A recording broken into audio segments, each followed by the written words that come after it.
IVM. We would like to thank Storytel for sponsoring this show. Storytel is an audiobook platform that lets you hear hundreds of thousands of stories on your mobile, PC, wherever you prefer. This week I'm going to recommend a modern classic. It's a story that many have seen but few have heard or read. Game of Thrones by George R.R. Martin. The story is loosely based on the War of the Roses succession fights in 15th century England. When you hear Roy Dotrice narrate the story, it really brings it alive. Go to storytel.com/IVM and you'll be able to get your first month for 99 rupees. That's 200 rupees off the regular $2.99 a month price. That's storytel.com/IVM. Go get it now.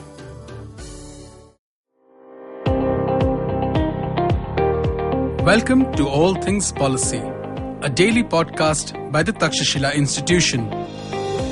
We are a bunch of policy nerds based in Bengaluru, and we like bringing fresh perspectives to Indian affairs and Indian perspectives to global affairs. So grab a cup of coffee, sit back, and join us for today's chat. Hello and welcome to All Things Policy. My name is Rohan Seth, and generally in this podcast, we have a lot of discussions around tech, antitrust in general, and I have to do a lot of speaking along with my friend and colleague Anupam. But thankfully, this time around, you won't have to hear us because we have an actual expert with us, Mihir Mahajan. Mihir, say hello. Hello, everyone. It's nice to be here. We're going to be talking about history in this podcast, specifically the Microsoft antitrust case from the 1990s. I think it's not specifically the 1990s. I think it started back in the 1980s, late 80s, but I think we can get into that. But let's begin with the question, shall we? So first thing, Mihir, I think we talked about this at a work meeting a few weeks ago, and I wanted the listeners to know this. We generally think about the Microsoft case as this one giant antitrust battle. And when it was in fact three battles, spanning from Windows 95 to Internet Explorer. So tell me a little bit more about that. Give me some background. What are these three cases that we should know about? Right. So in fact, it's not three separate cases. It's more than that. There were multiple private, public. So antitrust in the United States, a case can be brought up by multiple different kinds of parties. The obvious one that a lot of people know about is the Department of Justice that conducts the antitrust investigations. And that was kind of taking the action on the Internet Explorer context. But private parties, such as competitors, can also bring antitrust suits, as well as consumers. End consumers in the United States under the class action doctrine can also say, I have been harmed because of a monopoly and bring a case against a company. So in the case of Microsoft, multiple different lawsuits were brought up in the late 80s throughout up until the early 2000s on the various different dominant products that Microsoft had in the market at that time. So it's not just three cases, it's several cases. These several cases that you talk about, so one of them is the Internet Explorer case, right? So Netscape Navigator, which was at the time a very hotshot company, doing well in the first phase of the browser wars. But then Microsoft comes up with this product called Internet Explorer. So how does this thing shape up? Like, does Microsoft tie this with Office? What was the deal here and how did it go? Right. So I think the key question in an antitrust case is whether competition is being harmed. And the key allegation there was that by bundling Internet Explorer, which is a graphical internet browser product, with Windows, which is a dominant desktop operating system of the 90s, Microsoft essentially was foreclosing the market for any other third-party browser provider, and Netscape being the primary one. But there were also additional browser providers back then. But the key question there was, therefore, are there separate markets for desktop or laptop class operating systems from internet browsers? And Microsoft's contention was that Windows has network browsing capability already. You could use Windows to browse files on an internal network of a company. And the internet browsing capability is just extending that network from a local area network or an within company network to the broader internet. And therefore, capability to browse the internet should be built into the operating system. And that's why we have Internet Explorer bundled into the OS. Netscape, on the other hand, or the US DOJ, on the other hand, was claiming that these two are separate markets, that an operating system is separate from an internet browser. And therefore, bundling something into the operating system where you have a monopoly is cause for concern, because the monopoly is likely to be extended through the bundling into the market for internet browsers. All right. And I remember there was this one point where you mentioned that Microsoft went to great lengths to basically say that there is no Windows without Internet Explorer. So they basically try to mangle up the code in a way that makes it look like Internet Explorer is basically this core part of Windows. And then people had to basically make sense of the code and say that, listen, you just force this together, and this is literally not how this works. Am I correct is my very nuanceless statement correct? I think you're largely correct. Maybe what will help is to go back into the additional previous antitrust situations that Microsoft had faced and what it had learned from that, and how that influenced how Internet Explorer was sold. So prior to this Windows Internet Explorer bundling, Microsoft had faced additional other antitrust lawsuits. So one of the important ones was in the context of Windows 95. So to give our listeners a real kind of look at history, back in the 80s when the IBM PC first was developed and made popular, the PC x86 architecture from Intel, the Intel x86 architecture provided the processor. IBM came up with the initial architecture of how that processor was going to be put on a motherboard, put together with other components like displays and floppy disk and hard disk drives and serial ports to connect printers and so on, into a personal computer that could be on your desktop. The piece that IBM was missing was an operating system or software for the machine architecture that they had developed. IBM was a dominant mainframe company. It was building mainframe computers. It didn't have a operating system that could run on the very low capacity Intel processor, if you will. So it cast out a net and essentially identified Microsoft as a supplier for operating systems for IBM PCs. Therefore, came into being Microsoft DOS, or what we knew as MS-DOS back then. And MS-DOS was like back in the 80s, in the absence of graphical displays or those being very expensive, MS-DOS was essentially a console operating system. You got a command prompt and you put in commands there to start various software. And let's say you started Lotus 123, or you could start a word processor like a WordStar or a WordPerfect. And then that software also had a text-based user interface. There were no vector graphics on the screen in most of this software. So at that time, an operating system was essentially thought of as what DOS stood for, disk operating system. The operating system allowed you to boot up a computer, load software, load files from a floppy disk or a hard drive, and save files there. And some operating systems had additional capability like printing documents or connecting to a network and so on. But in the very early days of disk operating systems, the core functionality was being able to drive the processor, load stuff in memory, and write stuff to disk. That was all what operating system was called. So when this kind of from the 80s, when we move into the early 90s, Microsoft realized that graphics was the way of the future. Apple back in the mid 80s already had machines that had a graphical user interface, but they were relatively limited and the sales of those machines were relatively limited. They were expensive. But Microsoft recognized that future and built a graphical UI on top of Windows, on top of DOS, I mean. So up until the late 80s, Microsoft only had DOS. Then they built a separate graphical user interface, which was essentially like an application on top of Windows. So you could have DOS without Windows, and you could just install Windows separately and run Windows. And then within Windows, you could run programs that required graphics. So there were some very preliminary games or graphic processing software that was used. At Windows 95, at the launch of Windows 95, what Microsoft did is essentially they combined the two and sold it as one product. So prior to Windows 95, you could buy Microsoft DOS and you could buy Windows separately. At Windows 95, they sold the two things together as one product.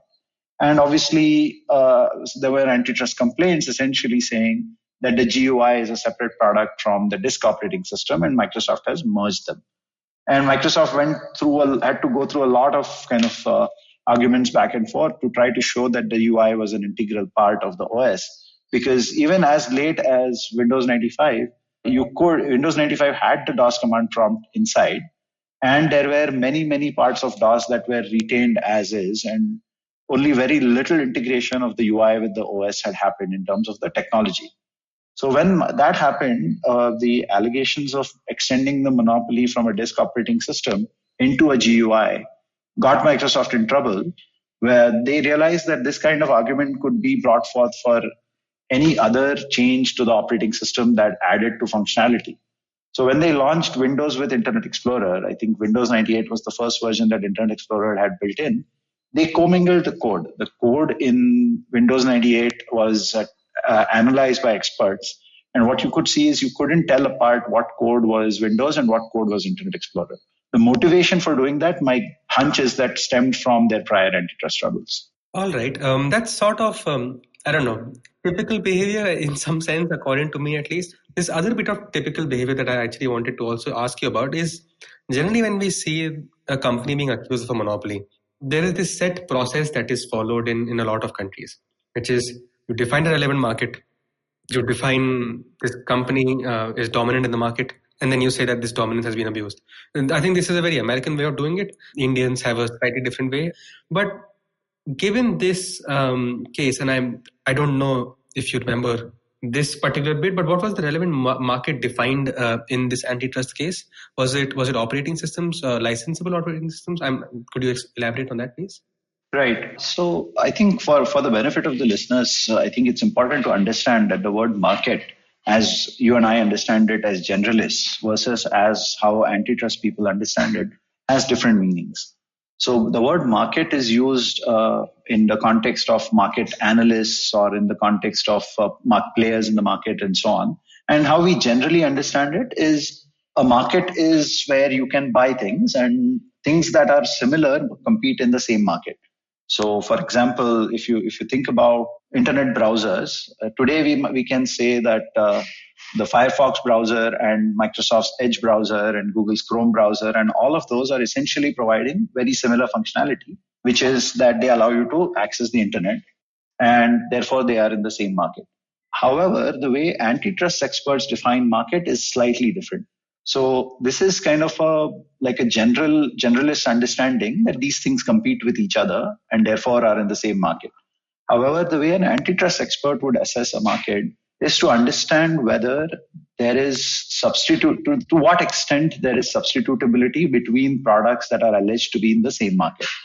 Essentially, if there are enough products and enough with market share that are substitutable with each other, then the antitrust expert may be able to conclude that these products are substitutable and are therefore, if any of the product suppliers were to perform an anti-competitive action, then users would be able to simply switch from one product to another.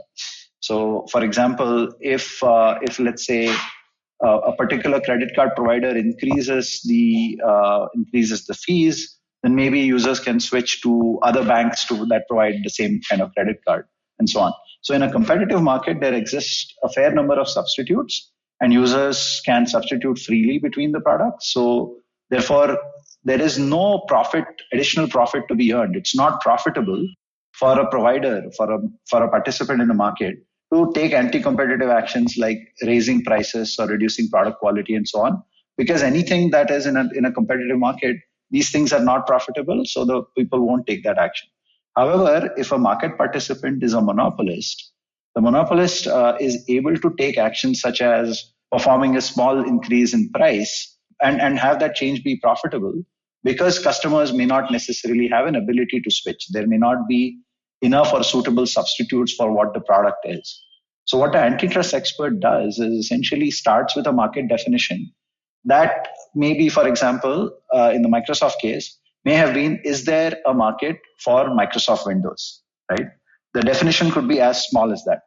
And the answer could be yes. For example, if it is determined that a lot of people have bought software that runs only on Windows and have bought computers that only run Windows and therefore are unable to switch from Windows to another operating system simply because they would have to buy all this other software again, or because the other operating system is inferior in some way or the other. But whichever way it is, if a user's ability to substitute away from Windows into another operating system is limited and constrained to the extent that the operating system provider, in this case Microsoft, is able to profitably raise prices, then that could be a properly defined market. So Windows could have been a properly defined market. So in the 90s, when the market definition was conducted for Windows, the predominant paradigm of sales was the OEM channel. Essentially, Microsoft sold Windows to OEMs such as Dell or IBM or Hewlett Packard or any of the hardware companies at that time. Those companies loaded the operating system onto a computer and sold it to end consumers. So at that time, the market could have been talked about as licensable operating system for desktop PCs or laptop PCs. In this case, what ended up happening is Windows itself was kind of found to be a market because there was no operating system available that was deemed a reasonable price constraining substitute on Windows. So while other operating systems like Apple's Mac OS existed, there were a few others, kind of hobbyist kind of operating systems out there. They were not deemed to be substitutes that could price constrain Microsoft. So Windows itself was identified as a market. That is astounding. Thank you so much, Mihir. I think that's the most comprehensive answer anyone's ever given on all things policy. So, and like I say that in the best way possible because, as you were saying, I had questions that were answered in the next sentence. So, thank you for that. I want to sort of move on from what the case was to the implications of the case. And so, as someone who was a product of the 1990s, I understand browser wars as like 1990s as the first phase of the browser wars, which is having a Netscape navigator and then having Internet Explorer, and then like there's this whole other segment where there's Opera and Firefox and Chrome, and like now there's Safari. So what was the impact of the antitrust case on the first round of these browser wars, which is having the Netscape navigator versus Internet Explorer? Do we still face these impacts today? How did that thing go?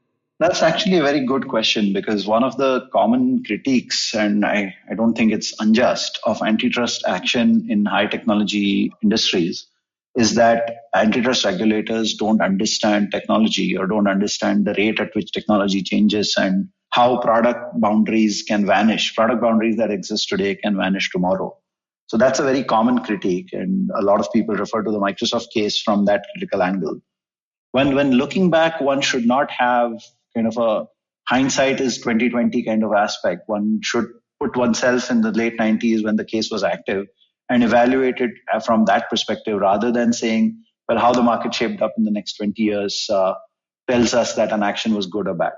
So just putting myself in the late 90s, what I can tell you is that Microsoft was identified as by far the largest and most dominant software company in the world, especially when it came to personal computing.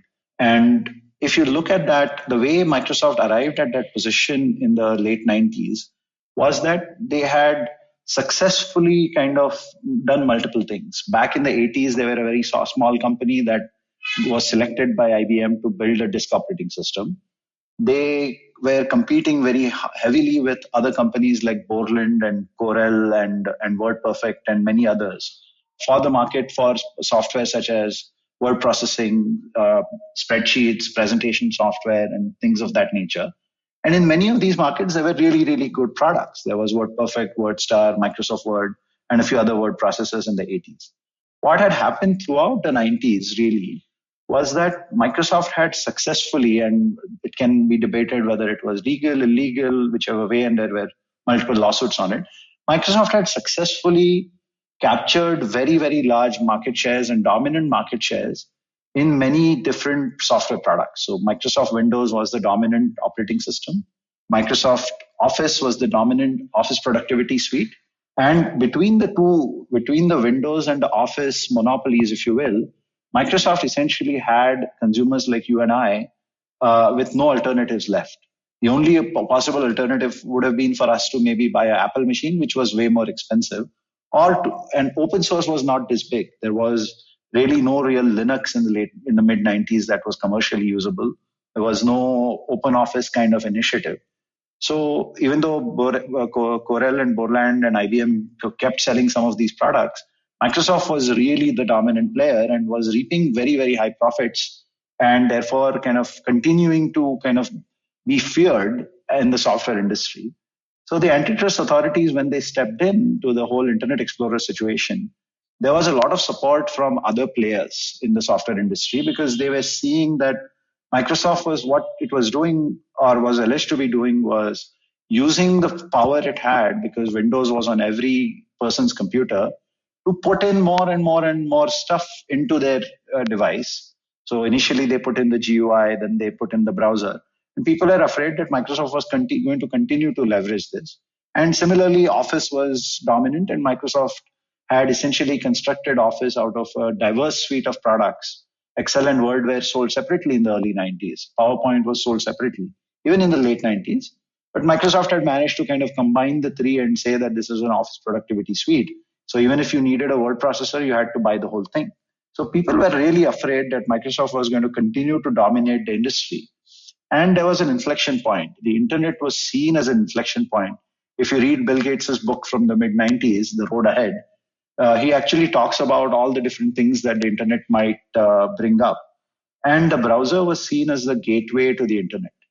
And Netscape had kind of jumped in early and built a very good product in terms of being able to browse the internet.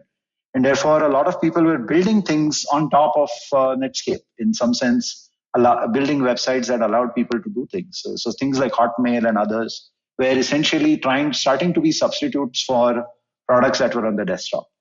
Microsoft recognized this as a potential existential threat, that with Netscape and the widespread availability of web-based services, maybe Windows itself would weaken and and it was Microsoft's cash cow in some sense. So they needed to, one, protect Windows, and then two, kind of capture or try to capture as much of the market from internet-based products and build Internet Explorer into Windows. So the regulator had to step in, or have felt that they had to step in, because this inflection point was an opportunity for the regulator to potentially limit what kind of dominance Microsoft would acquire in various internet-based products on internet markets by controlling the gateway, which was Internet Explorer. So I think to the extent that I think I can comment on the results, but I want to let you see if you have any question at this point. It's more of an observation and a question, really, because the way you describe Microsoft is something that I've already seemed to have forgotten, because I think I take it for granted today, like Microsoft's a gentle giant and so on, but I just forget how ruthless as a company Microsoft used to be, and how Apple basically did not exist, at least in India, for an 8-year-old. There was no Mac OS operating system that people were using. So it's truly just astounding how this has turned out. So yeah, I mean, it's not a question, just as much as reminiscing over. You're absolutely right. There is a generation of people that now are technology users who have not realized how dominant Microsoft was in the 90s and how much of a worry worldwide there was over Microsoft. We see the same kind of worries for other tech companies today, but Microsoft was kind of the big one back in that period. So in terms of what happened with the antitrust efforts, is there was a ruling at one point to break up Microsoft into two companies, and there was an attempt to kind of separate Internet Explorer. The European authorities actually required Microsoft to, for every computer sold in Europe, to essentially offer a choice screen when you initially installed the machine or when you initially configured the machine, to say continue using Internet Explorer or switch to Netscape or any of the other browsers that were available. So the choice screen was an effort on the European authorities' part to kind of promote competitiveness in the browser space. What I think ended up happening was Microsoft paid very, very large fines back in the late 90s, early 2000 period, both to to various authorities around the world, the government authorities, but also in class action lawsuits. So I remember various US consumers in various state courts in California, in Michigan, in Iowa, in Florida, all of these states, consumer class actions were brought in, essentially alleging that Microsoft was a monopolist in the Windows and Office markets and was overcharging customers. In the absence of competition to those products, customers were paying way higher than they should have been. And Microsoft paid billions of dollars in damages. And what that did is, between those billions of dollars of damages and years of litigation, two things happened. Microsoft's ability to kind of behave and merge software was somewhat hampered because there was antitrust scrutiny on it. Second was its attention to the specific technology trends probably slipped because executives were to some extent dragged into this litigation. And that created a window for where Internet Explorer was actually not a very good product. In the mid 2000s, in the early to mid 2000s, a lot of people will remember this, is Internet Explorer was a terrible product. It used to crash a lot. It was not compliant with all kinds of web standards, and it was slow and so on. And that left room for a lot of new kind of browser software companies to come up. And that's when I think the open source software Firefox came in, the European software Opera came in, Google's Chrome came in. And many of these products were superior in pure technical terms. And also as internet companies like Yahoo and Google and Facebook and many others came up in the early 2000s to the early 2010s, they kind of realized that by having browsers separate from the OS, they were free from Microsoft's influence to some extent. And web services itself kind of became a big thing. So the desktop monopoly being extended into the internet kind of stopped being a threat. So I think it's a combination of Microsoft being distracted or not competent, and upstarts having an opportunity to compete on relatively fair terms because Microsoft had been kind of punished in some sense. The bit about Internet Explorer not being great is something I can relate to, not just because of the meme culture, but I also remember distinctly when Opera came out in the first, I don't know. I was quite enthused to get Opera and Chrome.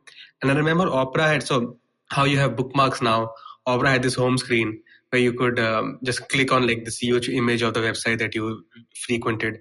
And Opera used to call it speed dial. And I thought that was so, I don't know, archaic, because it's like speed dial was something that phones still had, but like to make that connect was something that I thought was, I don't know, at the time I thought it was cool, but now I feel like it was trying to, I don't know, a bit archaic. Yeah, but anyway, I'm happy that you remember Opera, because Opera was my primary browser of choice from 2003 to 2007 or 8, and it was very fast, it was very efficient.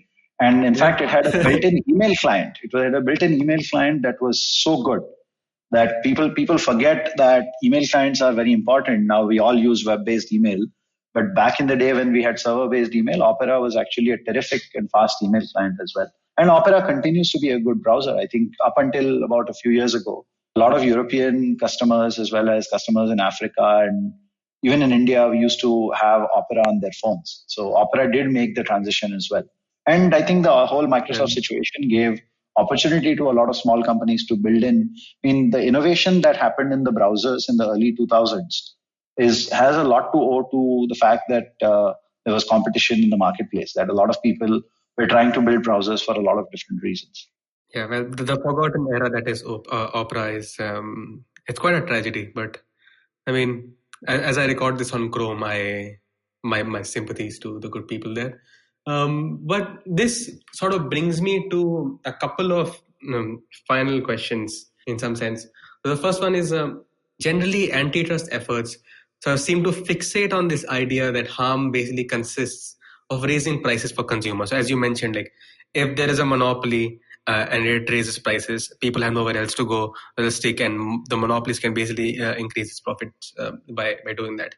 And yet, like this is where the tech bit sort of comes in, because in Microsoft's case, Internet Explorer was free. Like I'm doing air quotes here, even though like Microsoft was bent on destroying competition with it. Like, how do you imagine this standard will evolve over time? How do you think it should evolve over time? I think that's a good question. There's a clarification I'd like to make. So Netscape, at least initially, was a chargeable product. It had a price. You had to pay a few dollars to download and install and run Netscape on your machine. And Internet Explorer was free in the sense that they didn't have a price attached to it. But I think you forget that the Internet Explorer was bundled with Windows, and Windows being a monopolist product, Microsoft had a lot of pricing flexibility around Windows, right? So when you think about when a product is free, what you don't necessarily look at is what bundle is it a part of, and what is the allocation of that to Internet Explorer. So in fact, I remember when we did this analysis back in the early 2000s, Microsoft, one of the ways that economists kind of assess whether damages are due to consumers is to kind of compare the prices or compare the profitability of individual products with benchmarks. So in the consumer class actions, for example, in the Microsoft case, one of the ways to think about it is, one, you have to prove that there's a monopoly, that there is a monopoly on Windows or there's a monopoly on Office. Second, one has to prove that that monopoly was caused by certain illegal actions, and those actions could be of a different nature. And then third is that because there was a monopoly and because it was illegal, some damages are owed to the end customers. So just referring to the damages to the end customers for the Windows part, I can tell you that one of the ways to do it is benchmark profitability of a monopolist product like Windows to profitability of other Microsoft products from the same time period, right? So if Microsoft was a very efficient company at generating high quality software and selling it, one wouldn't expect that the efficiency of the company would differ between its Windows division and its Office division and its division that was making other software. But what if you benchmark it that way, what came out was that Windows and Office were possibly way more profitable as products than other products that Microsoft itself was developing. What that told you is that with the same level of efficiency and same quality of developers, certain products were more profitable than others, which meant that even though Internet Explorer was free or Windows or Office as a bundle was relatively low priced compared to just individual word processors, the bundle itself was a monopolist product and could be alleged or could be proven or shown to have a higher price. So the fact that a product is bundled or given away for free isn't necessarily a guarantee, because in that case, Internet Explorer's price was rolled into Windows, so it wasn't free. Okay, yeah, that helps. Thanks. The other question that I sort of wanted to, it's more of a tidbit because I think we discussed it in one of our old meetings and you explained it really well. So I wanted our listeners to know this also. But in general, antitrust cases talk about a relevant market, which you've mentioned before. And there's always a geographical underpinning to that. So like if you read a CCI report or if you read the recent Texas report, the antitrust case, the reports will basically say that company X has relevant markets in XX and in India or the US. And like they'll say that this relevant market is the US. They'll say the relevant market is India, which is sort of weird to me because, like, for example, Internet Explorer, right? It did not adhere to geography. Like I, as an Indian kid, had Internet Explorer, as did someone back in the US. So where does this sort of geographical nature of the market come from in the complaint, especially when it comes to tech? Because to me, it seems a little bit like a relic. So what's the context to this? Right. I think the simple answer, there is a simple answer and there's a complex answer. The simple answer is that whoever brings a lawsuit, a monopolization lawsuit, has to bring it in some jurisdiction. So in the US, the individual states have their own competition laws, and you could bring in a lawsuit and then you would say that the market at least is in that state. There are federal antitrust laws like the Sherman Antitrust Act, where you would actually have to show that the offense was performed across more than in the US geography. So in the Microsoft case or in many other US litigation, to bring a lawsuit under US law, under US federal law, you have to show that the monopoly and the bad action, alleged violation of law, happened in the geography to which the law applies. There is no way that a Competition Commission of India can bring action against a product that is not sold in India, right? There is no harm done to Indians if there was no price gouging or any kind of bad action under Indian law. So I think the simple answer is that while the tech products may be sold worldwide or in large markets, the geographic underpinning is required because the reach of law is limited. The second part of it is that the geographic market also allows you to constrain the market definition in ways that you can exclude substitutes that are not available to users in the US. So when you define the United States market, for example, like one good way to think about it is that due to the US trade statutes, companies like Google are restricted from selling certain technologies in China.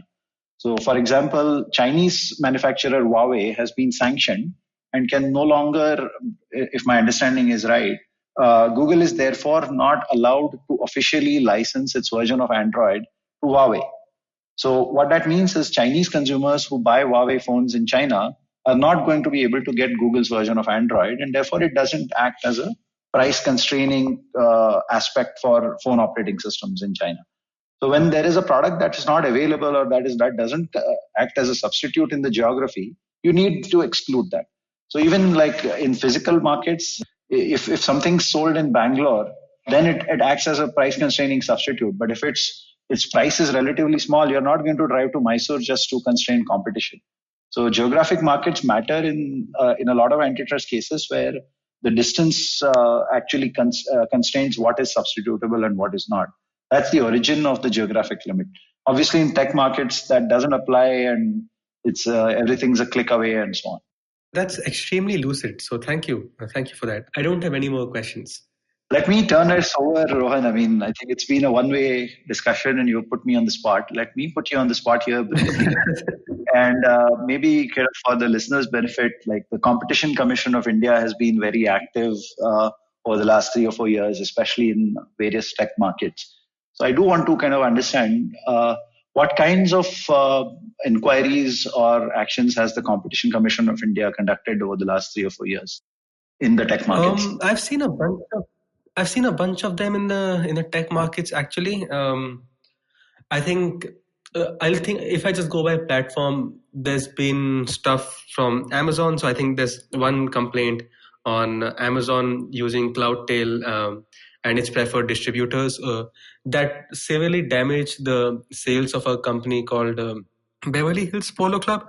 I'm not entirely sure. We did an episode on this, and it's quite a bizarre episode because like they kept saying they were never on Amazon, but then Amazon had other people that were selling stuff that is substitutable and so on. So one area that they've been looking at is platform neutrality on the e-commerce front. The other bit that I thought was interesting was someone brought a complaint to the CCI about WhatsApp Pay. And I think that complaint was a bit ahead of its time. We recorded a podcast on that as well. Because, see, the CCI was happy to look into it. But the issue was that WhatsApp Pay isn't actually out as a product yet. And that's sort of jumping the gun as far as complaints go. So they've been looking at that, and there's also something regarding Google, I think Google Pay and Phone Pay. And so a complaint alleged the 3 markets. I think one of them was Google's dominant in Android operating systems, and then Google Pay is the dominant mode on the Play Store. And that specifically talked about why Google prefers Google Pay on the Play Store. So this is a very tongue-twisting statement. But the basic idea is that Google bundles these two together, if I'm not wrong. I think I might be getting the terminology wrong a little. And that the CCI, most of it has been thrown out by the CCI because, well, in the WhatsApp case, the idea is that WhatsApp Pay isn't a dominant product yet. I mean, the market's been defined. And on the Google front, Google Pay isn't actually, like, there was stuff that editor's choice lists, etc., were being rigged on the Play Store, but that hasn't been proven. And like the only sort of credible thing that the informant had on that Google Pay case was that they had screenshots of Google Pay being dominant, and then Google came up with their own screenshots, and the CCI was like, listen, I can't decide this case based on screenshots. So that pretty hilarious report. And so my big takeaway from the CCI stuff basically is that the debates are moving forward a little bit. And what I mean by that basically is that I recently read this book called The Curse of Bigness by Tim Wu. Mm-hmm. And in that he explains, Professor Wu explains, that we generally always did not assume that competition was good. And it took over 100 years or more for that to be considered as just a given truth, right? Because you had Rockefeller and people saying that, listen, if we don't have competition, we do really well. Maybe we do better than we have competition. And it took over 100 years and a Teddy Roosevelt for us to get here. And I feel like that's basically the time span we're looking at here. I mean, yes, CCI orders are making progress. Yes, we're defining markets more, and those definitions might be something that we can use later on. But that's my broad takeaway. I think this is a long-winded battle and something that is going to need steady progress. It may be decided in the favor of one side or the other, but the time span, it's long, and we've sort of started making steady progress. That's my broad takeaway from this. I think the key points you made are that one, that antitrust is becoming more and more important in India because and especially tech antitrust, because we are a large market. We have a robust legal system that can deal with issues, and India is seen as a market for a lot of companies, global companies as well as domestic companies, to compete in, and ensuring a level playing field for both Indian players as well as global players that contribute, that participate in our economy, that help us with things like, it's remarkable what competition has produced and what technology has produced. Like from a time of a cash only economy to now having a substantial portion of our GDP or of our transactions being carried over entirely digital platforms. A lot of those platforms and technologies being indigenously built, as the UPI stack is. A lot of authentication technologies being used, and so on. I think India is a very attractive market, both for our innovative people that can build products, and for our consumer class that kind of is willing to try out new things and help push boundaries and move things forward. So ensuring a competitive marketplace as through a robust and reliable process, whether it's the CCI or the courts, is important. And I think focus on the economics of it, the protection of competition, which kind of tends to produce lower prices, which tends to produce greater variety and choice for consumers and improve the product quality, can ensure that as ordinary consumers, we have access to the best products at the lowest price. And the CCI should take that economic role, or other regulatory authorities should take that economic role to heart and ensure that that competition rules and we get those benefits. Yeah, absolutely, 100% with you. And there's a lot to learn from the Microsoft case to kind of know what to do and what economics to use. So my only kind of key takeaway is that economics matters, and economics can give you very, very good answers on market participation and industrial organization. On that unusually hopeful note on the power of economics, which Anupam will be very happy to hear. Thank you so much, Mihir, for joining us. And thank you all for listening to All Things Policy. If you liked our show, don't forget to check out other interesting podcasts on the IVM network. You can tune into them on the IVM Podcast app, ivmpodcast.com, or wherever you listen to your podcasts. You can also follow IVM on social media. The handle is @IVM Podcasts on Twitter, Facebook, and Instagram. And hey, if you'd like to dive into Takshashila's research on technology, strategy, and economic affairs, check us out at our Twitter handle @TakshashilaINST or our website takshashila.org.in.